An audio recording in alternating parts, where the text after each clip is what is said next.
Oke guys, kali ini kita akan mengomentari berita ya, akan bahas tentang masalah Nadiem Makarim yang telah resmi dijadikan tersangka korupsi Chromebook. Nah, untuk mengetahui konteksnya, mari kita bersama simak beritanya. Kita mulai videonya. Konferensi pers saya hanya meminta terbatas apa yang disampaikan, setelah itu selesai ya, karena buru-buru kami ada kegiatan lain ya. Hanya kasus ini, setelah itu selesai ya, nggak ada lagi perkembangan. Baik, terima kasih. Assalamualaikum warahmatullahi wabarakatuh. Selamat sore, salam sejahtera, Om Swastiastu, Namo Buddhaya, salam kebajikan, salam bahagia, salam rahayu. Yang terhormat Pak Dirdik beserta jajaran Kabid Humas Menkum, teristimewa rekan-rekan media, syukur alhamdulillah pada kesempatan sore ini kita dapat melaksanakan konferensi pers.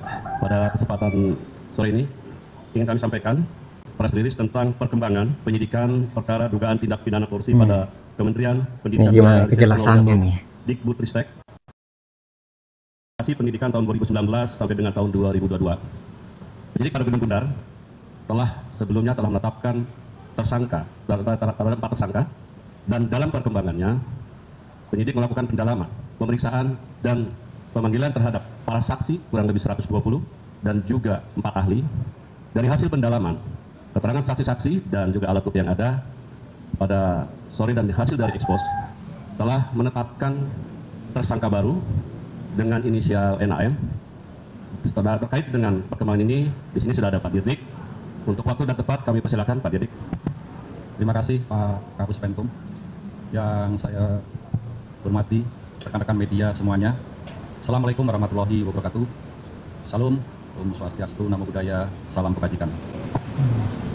Sehubungan dengan perkembangan penyidikan perkara dugaan tindak pidana korupsi pada Kementerian Pendidikan, Kebudayaan, Riset dan Teknologi dalam program digitalisasi pendidikan tahun 2019 sampai dengan tahun 2022, dapat kami sampaikan bahwa berdasarkan hasil pemeriksaan dan alat bukti, yaitu berupa keterangan saksi, ahli, petunjuk, dan surat, serta barang bukti yang telah diterima atau diperoleh tim penyidik pada Jampisus, pada hari ini kembali menetapkan 1 orang tersangka dengan inisial NAM selaku Menteri Pendidikan, Kebudayaan, Riset dan Teknologi Republik Indonesia periode tahun 2019-2024.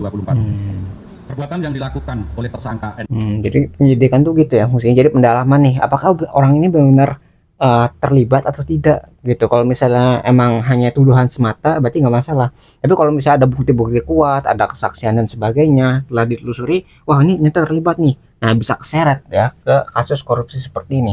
Nah, apalagi melibatkan ke banyak pihak, nggak cuma 1 orang nih yang melakukan, tapi banyak orang yang terlibat gitu, termasuk petingginya juga. Jadi ini yang bermasalah ya, yang harusnya mendidik tapi malah mencontohkan hal yang kurang baik.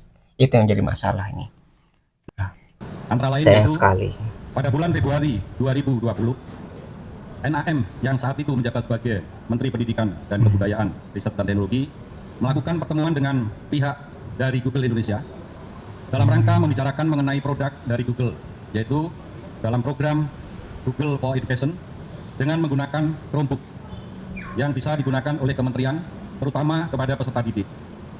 Dalam beberapa kali pertemuan yang dilakukan NAM dengan pihak Google telah disepakati bahwa produk dari Google, yaitu Chrome OS dan Chrome Device Management atau CDM, akan dibuat proyek pengadaan alat teknologi informasi dan komunikasi atau TIK.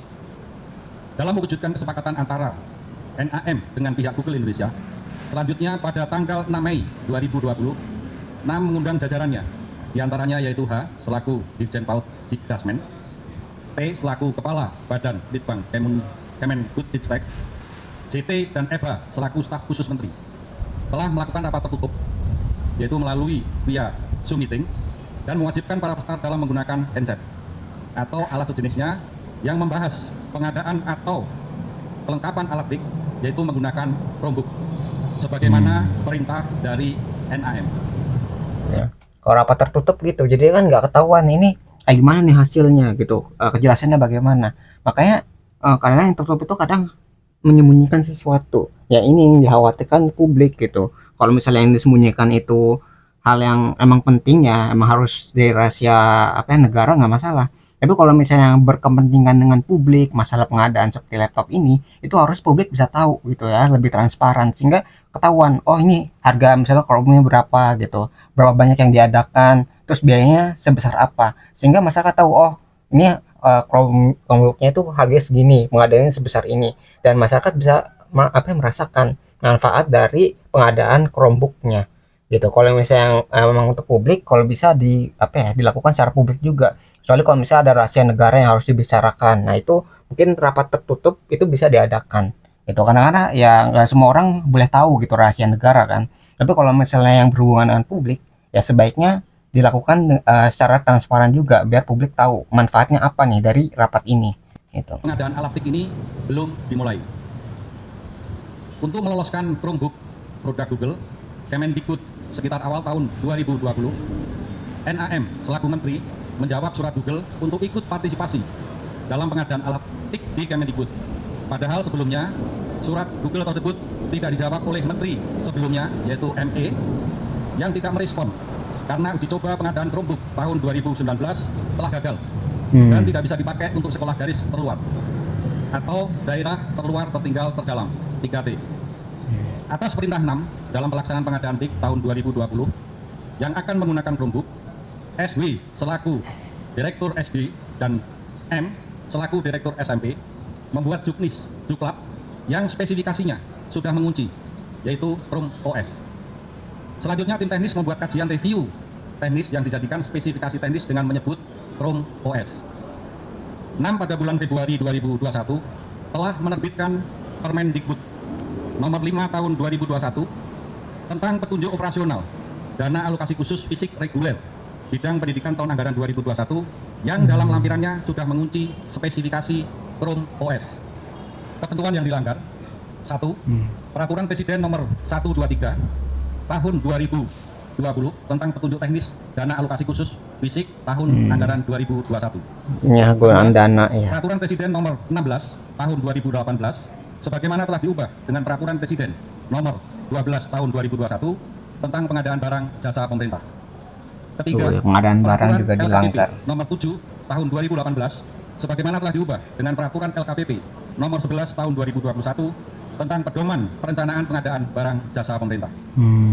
Pengadaan itu harus ada Kerugian keuangan prosedurnya. negara yang timbul dari kegiatan pengadaan TIK diperkirakan senilai kurang lebih 1.980 miliar. 1 triliun, 1 triliun itu 1.000 miliar. Itu sebesar apa atau sebanyak apa harusnya si mahasiswa, siswa atau para pendidik lah itu mendapatkan Chromebook itu.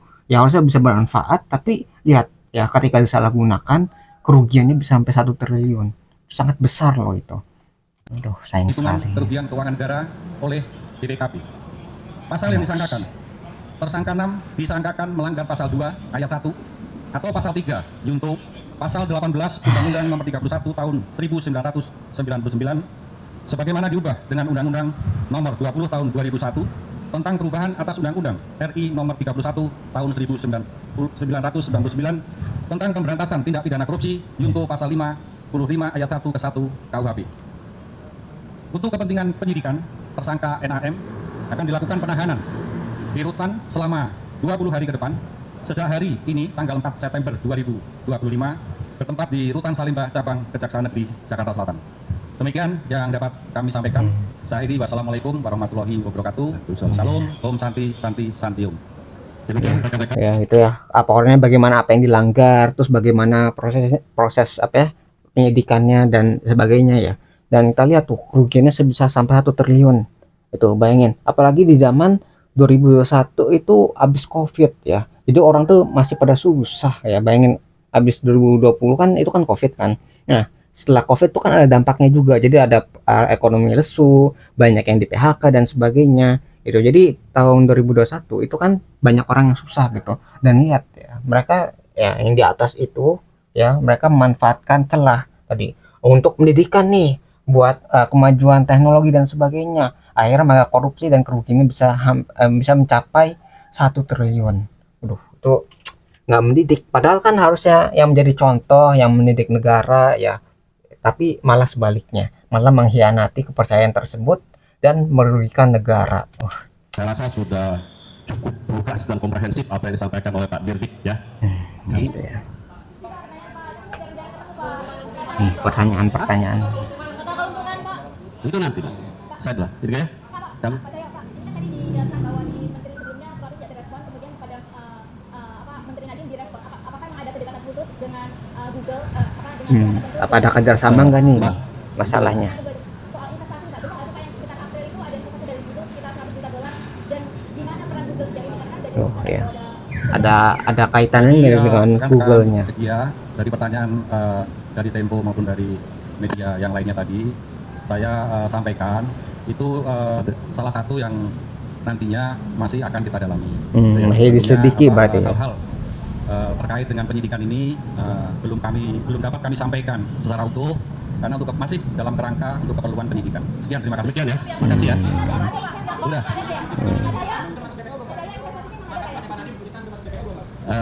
Nanti dulu ya. Kita kan fokus ini aja. Jadi yang reporter tadi itu bertanya apakah ada kaitannya dengan Google-nya gitu. Jadi Google itu kerjasama sama kementerian untuk mengkorupsi tadi gitu ya. Jadi jawabannya dari ya tadi di sini tuh di konferensi persnya adalah masih dalam penyelidikan. Jadi masih ada pendalaman. Apakah ada pihak dari Google juga yang bisa keseret kasus seperti ini gitu. Jadi ya dari perusahaan Google-nya gitu yang mungkin ikutan juga gitu ya menikmati hasil kerjasama seperti ini kan untung, jadi barangnya bisa dibeli kan gitu. Jadi apakah ada kerjasama atau tidak ini masih dalam penyelidikan. Sudah. Pak Dirdik masih ada kegiatan lagi ya. Makasih ya. Ya. Itu masih Sudah, dalam masih kita dalam. ini semua ya. Jangan dikira-kira dulu. Ini masih dari Google memang ada nggak ya? Gimana? Ada disita Pak? Yang pasti kita lakukan penyitaan sudah, yaitu dalam tadi sudah saya sampaikan, tentunya yang terkait dengan penyidikan ini, surat, dokumen, ya terkait dengan pengadaan di Kemendikbud ini. Pak, tapi Baik. ada saya. Teman-teman. Google Gojek memang ada nggak? Kan nanti itu masih didalami nanti pemajuan ya. Oke. Saya cukup sekian ya. Sudah ya. Mohon kerjasamanya ini masih dalam tahap penyidikan. Biarkan penyidik mendalami lebih dalam lagi ya. Terima kasih. Wabillahi taufiq walhidayah. Wassalamualaikum warahmatullahi wabarakatuh. Waalaikumsalam. Ya, kalau misalnya mau ngomongin sesuatu kan harus ada kepastian dulu. Ya sedangkan mungkin ini tadi masih ada samar-samar nih, terlibat atau tidak nih, gitu masih ada penyidikan ya sehingga ya namanya tokoh publik yang nggak bisa asal ngomong juga gitu. Kalau nggak ada bukti yang kuat nanti kan bisa terkena hukum juga kayak pencemaran nama baik dan sebagainya.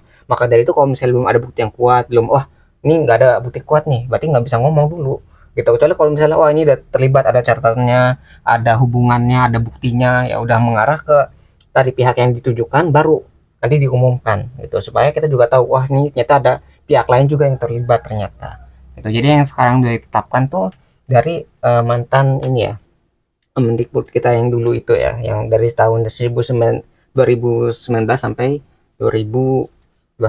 Nah itu ya yang bisa kita pelajari dari berita ini tentang apa ya, penetapan atau peresmian penangkapan dari mantan menteri itu ya.